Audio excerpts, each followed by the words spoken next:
Bueno, muchas gracias, Leandro, por venir. Siempre es importante escuchar todo el conocimiento que ustedes tienen. Vos hacías recién, para poder entender y graficar, quizás no tenés los números, pero seguramente sí, es cómo ha descendido la tasa de incidencia de personas nuevas con HIV en la Argentina a medida de cómo fue la curva. Si la curva fue a medida que se fueron aumentando la llegada de la medicación, los testeos, digo, a medida que la política de Estado daba una respuesta, cómo iba a la baja de incidencia, porque de alguna manera uno puede predecir estadísticamente cómo, si se retira toda esta batería de medicación, prevención, cóctel y demás, cómo nos volveríamos a poner con una cantidad. Segunda instancia es qué nivel ocupa, producto de todas esas políticas y de ese acceso, la Argentina. Vos decías que la Argentina tiene un nivel de acceso a todo lo que es la batería de recursos en términos de medicación y de prevención como ejemplar. Bueno, ¿cómo nos pone eso, por lo menos con nuestros países vecinos? O sea, ¿cuál es la tasa de incidencia en la Argentina para poder graficar qué pasaría si se retira, cómo volvería a ser un problema? Y la tercera es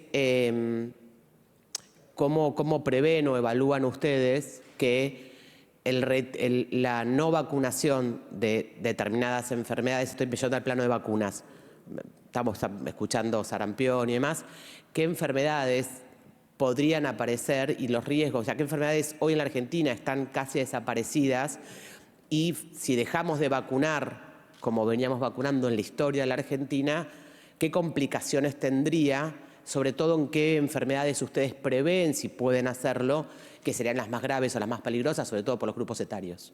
Gracias. Bien, gracias. Ahí me acordé, me había hecho una tercera pregunta, la de los tratamientos, pero la voy a juntar con una de las preguntas de la senadora Tagliaferri. América Latina tiene una particularidad, que es el continente en vías de desarrollo que más recursos genuinos invierte en la respuesta al VIH. Las tasas de cobertura de medicación son altas en la región y, sin embargo, la mortalidad no baja lo que tendría que bajar. Y esto lo explica en muchos casos la detección tardía y lo que llamamos los perdidos de seguimiento. El sistema de salud argentino en general tiene las puertas abiertas para el que logra llegar hasta la puerta. Después le pone una serie de barreras, pero en general llegan. Ahora, hay que llegar y sostenerse, ¿no? Y todo eso casi en las espaldas del paciente. Hay que tener muchas ganas de poder acceder al sistema de salud, mucha necesidad. Y lo que vemos en la cantidad de nuevos casos de VIH con la salvedad del año pasado, que hubo un crecimiento que todavía no entendemos si fue un emergente o es algo que está aumentando. Pero aún aislando el año 2024, lo que nosotros venimos observando hace muchos años es que la estabilidad en la cantidad de nuevos casos es de por sí una mala noticia. ¿Por qué? Bueno, es una buena noticia en el sentido que no crece, obviamente. Ahora, si Argentina es un país que brinda acceso universal a la terapia antiviral, es decir, toda persona con VIH, independientemente del tipo de cobertura de salud, puede acceder al tratamiento.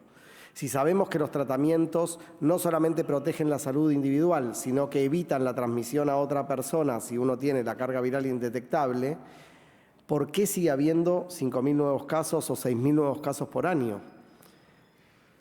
Y eso se explica de vuelta con el tema de mucha gente que vive con el virus y no lo sabe.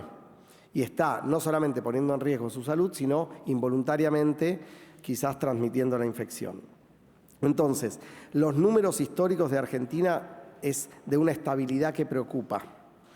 Porque, insisto, con las políticas y las herramientas disponibles deberíamos ver una caída en la cantidad de nuevos casos. Pero tenemos una estabilidad en la cantidad de nuevos casos y una estabilidad en la cantidad de muertes. Y eso tiene que ver con la segunda parte, que son los perdidos de seguimiento. Personas que vinieron, se hicieron la prueba, dieron positivo, quizás empezaron el tratamiento y en algún momento el sistema dejó de saber de ellos.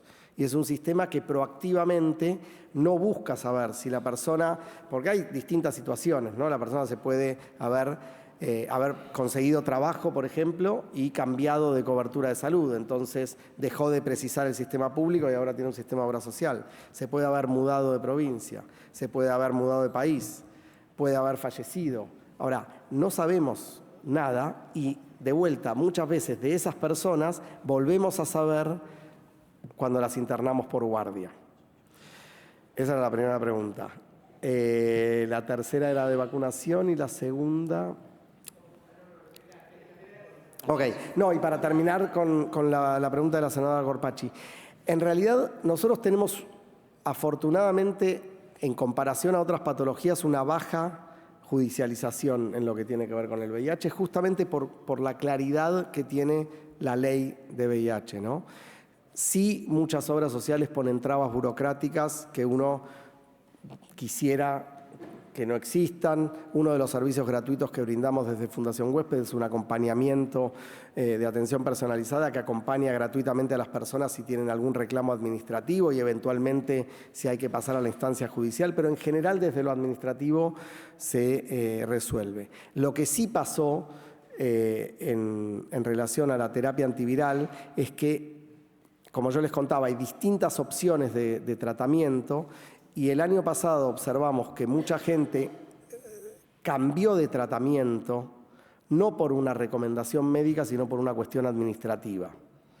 Entonces, por ahí estaba en esto que yo les contaba de una terapia doble y tuvo que volver a la terapia triple.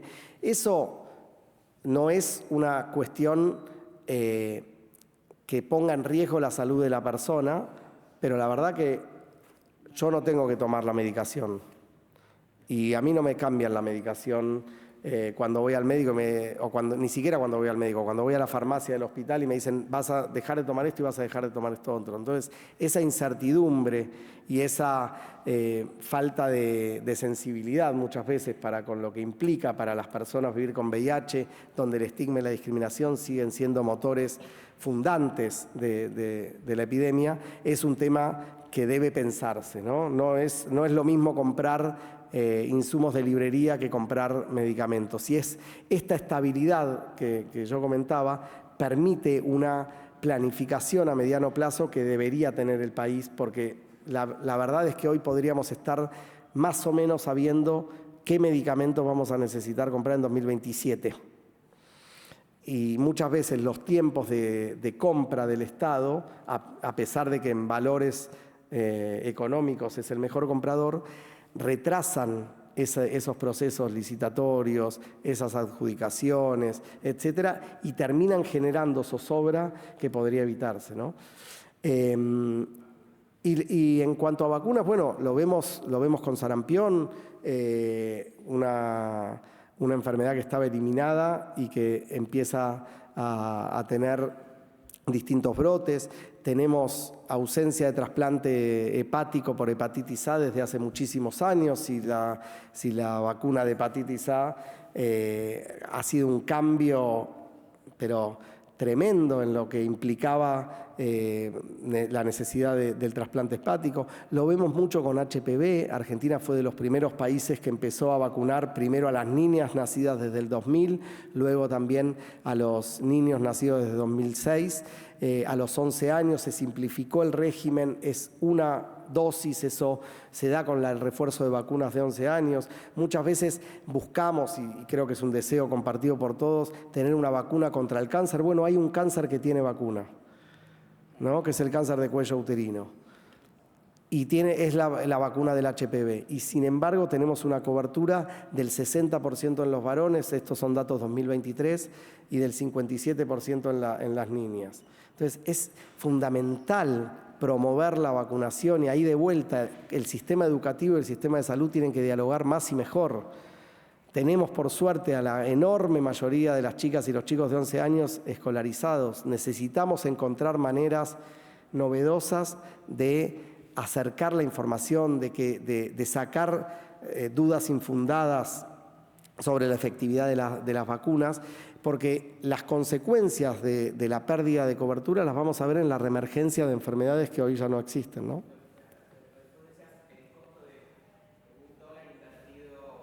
prevención te ahorra, no invertido significan $3 en atención. Digo, en algunos casos, como Mucho más.